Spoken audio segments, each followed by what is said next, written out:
Boa tarde, meu nome é Morris. Eu vim falar para vocês do mercado de trabalho 50 a mais. E quando eu estava pensando toda a minha trajetória, até chegar aqui para poder falar para tanta gente sobre o mercado de trabalho 50 a mais, eu lembrei de uma passagem que por um tempo ficou esquecida. Há mais ou menos 6 anos atrás, no meu antigo trabalho, um dos maiores atritos que eu tive naquele trabalho foi com um colega de trabalho que tinha 64 anos. Na época, eu achava que ele estava desatualizado, ele achava que eu não sabia nada, a gente quase quebrou um pau. Depois, com o tempo, a gente continuou trabalhando por mais alguns anos, e eu fui entendendo qual que era a diferença de forma de trabalho de cada um, e que cada um tinha as suas coisas boas e ruins. Isso mostrou como é importante a gente estar aberto, né? Porque depois eu entendi que ele era o melhor vendedor da empresa. E o engraçado é que, depois dessa quase briga, pouco tempo depois, eu fui fazer um trabalho voluntário num asilo. Não foi por isso. Juro que não foi. Foi coincidência. E nesse trabalho voluntário, que também não foi uma coisa que eu pensei, que eu planejei, sempre quis fazer trabalho voluntário e acabei, por sorte do destino, indo para um asilo, onde eu ia lá ajudar os moradores a mexer na internet, computador, aos finais de semana. Só que o que eu acabava mais fazendo era ajudar ele, na verdade, era ouvir as histórias incríveis de vida deles, que tinham histórias maravilhosas, e eu fiquei realmente triste pelo fato deles não passarem isso para frente. Eles ficavam lá o dia inteiro assistindo televisão, fim de semana, quando eles deveriam receber visita de família, não recebiam, a maioria, e fiquei realmente sensibilizado com isso e pensando o que eu poderia fazer para mudar um pouco isso, né, nesse sentido. E aí, depois de um tempo, quando eu já estava na minha fase de transição de carreira, eu criei um projeto chamado Conectando Gerações, que a ideia desse projeto era conectar jovens a idosos que moravam em asilos via internet para conversarem por Skype e trocarem experiências, darem atenção, ouvirem histórias um dos outros. E foi uma experiência incrível, foi muito mais do que eu imaginava que fosse ser. Idosos que não falavam sobre determinados assuntos, com alguns desses jovens que eles estavam falando pela primeira vez, eles se abriam de uma forma incrível. Esse projeto durou um tempo específico, mas esse projeto também mostrou uma coisa muito interessante, que nessas conversas, os jovens sempre falavam de futuro, e os idosos mais velhos falavam do passado, né? E hoje, pensando nisso, eu fico refletindo, por que será? Será que os mais velhos não podem sonhar, como os jovens sonham hoje? Já pararam para pensar nisso? Vocês já pararam para pensar quais são os sonhos dos seus pais hoje? Os sonhos dos seus avós? Será que eles têm sonhos? Por que os mais velhos não podem sonhar? Né? Podem e devem. Esse gráfico ele mostra a inversão da pirâmide etária no Brasil. Isso mostra a total inversão dessa pirâmide de 2000, que é a parte mais escura, para 2035, que é a parte mais clara. Ou seja, a gente já está no meio desse caminho de inversão, onde claramente o Brasil vai ser um país de pessoas mais velhas em pouco tempo. Ou seja, a gente não está falando de futuro, a gente já está vivendo isso. Aqui, a gente vê um outro gráfico com o aumento do número de idosos no país. Nesse caso, você vê que é um aumento significativo, né? E nesse a gente não está nem na metade ainda. Então, realmente, o Brasil não é mais um país de jovem e vai ser cada vez menos um país de jovens. Por que isso? Porque as pessoas estão vivendo cada vez mais, porque estão nascendo cada vez menos bebês, né? E isso é uma situação irreversível. Segundo o IBGE, como vocês podem ver aí, já está diminuindo o número de pessoas com menos de 29 anos no Brasil. Tá? Isso já é uma realidade. E o único grupo etário que vai crescer no país vai ser o de pessoas acima de 50 anos nos próximos anos. O único. Também segundo o IBGE. Já segundo a PwC, como vocês podem ver aqui, em 2040, 57% da força de trabalho do país já vai ser composta por profissionais acima de 45 anos. Isso muda completamente a forma como a gente trabalha hoje. Hoje existe uma juniorização muito grande nas empresas, e as empresas vão ter que se adaptar a isso. Só que não está tão longe assim quanto parece. Será que as empresas já estão olhando para isso? O governo, a gente, vocês? Será que a gente já está pensando nisso? Hoje a gente está vivendo uma muito gigantesca e silenciosa revolução, que é a revolução da longevidade. Essa revolução, ela vai transformar todos os setores da economia, mas principalmente, e eu digo especialmente, o mercado de trabalho. Porque as pessoas vão viver cada vez mais, vão trabalhar cada vez mais. Isso não só no Brasil, mas no mundo. O Brasil é um dos países que está envelhecendo mais rápido hoje. Pra vocês terem ideia, o que a França levou mais ou menos 125 anos para envelhecer, o Brasil está levando 20. Só que a gente não está preparado para isso. Os países mais desenvolvidos se prepararam, envelheceram de uma forma mais lenta, se enriqueceram.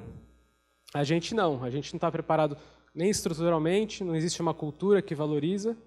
De repente a gente vai acordar, o Brasil vai ser um país de pessoas mais velhas, ninguém vai estar preparado para isso. O Kalash, que é um dos maiores especialistas do assunto, ele disse que em 10 anos isso vai ser um tsunami no Brasil, quando a gente acordar para essa questão. E hoje, já, pela primeira vez no Brasil, eu acho que na humanidade, a gente vê 4 diferentes gerações dividindo o mesmo espaço de trabalho. É a primeira vez na humanidade que isso está acontecendo. Como que a gente faz para essas pessoas trabalharem juntas? Né? Isso realmente é muito novo. Essa minha avó, dona Keila, ela trabalhou até os 82 anos de idade. Aqui nessa foto, ela já devia ter uns 87.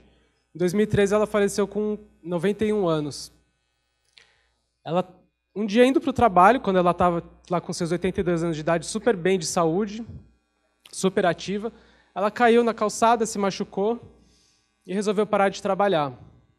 E aí parou de trabalhar de um dia para o outro, sem se planejar, passou a ficar em casa o dia inteiro, sem fazer nada, e aí a saúde dela decaiu muito rápido, desenvolveu Alzheimer e etc. E foi uma coisa que eu acompanhei de perto, também foi uma das grandes inspirações para mim, era um exemplo para a família, enfim.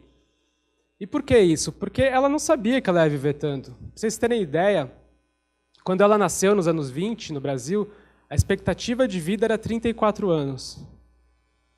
Dá para acreditar?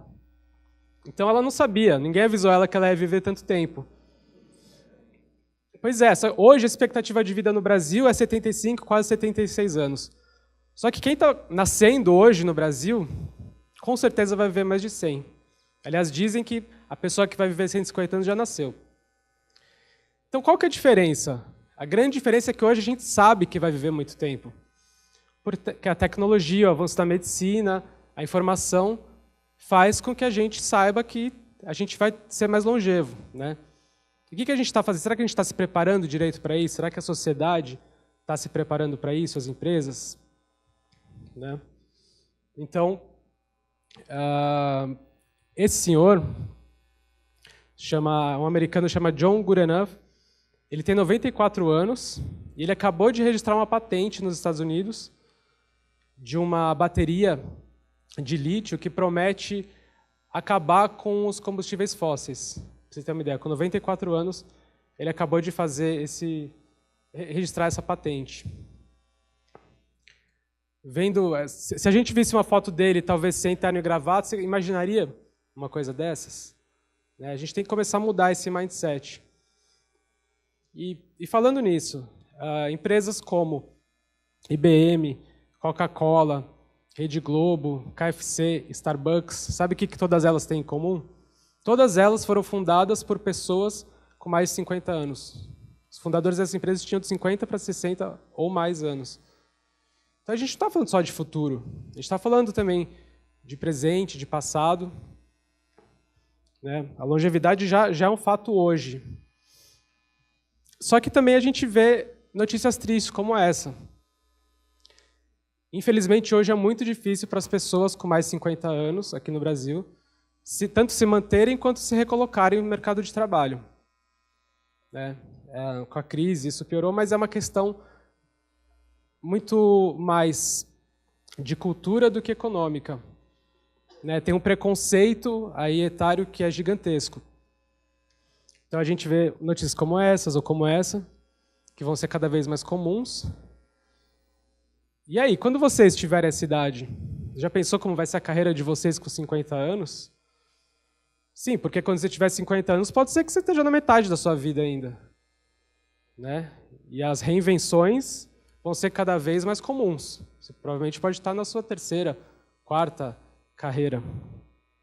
E foi por isso que em 2015 eu criei a Mature Jobs, que é uma plataforma que faz justamente a conexão entre pessoas acima de 50 anos e profissionais, os profissionais acima de 50 anos e empresas que já estão olhando para esses profissionais mais maduros, que já valorizam esses profissionais.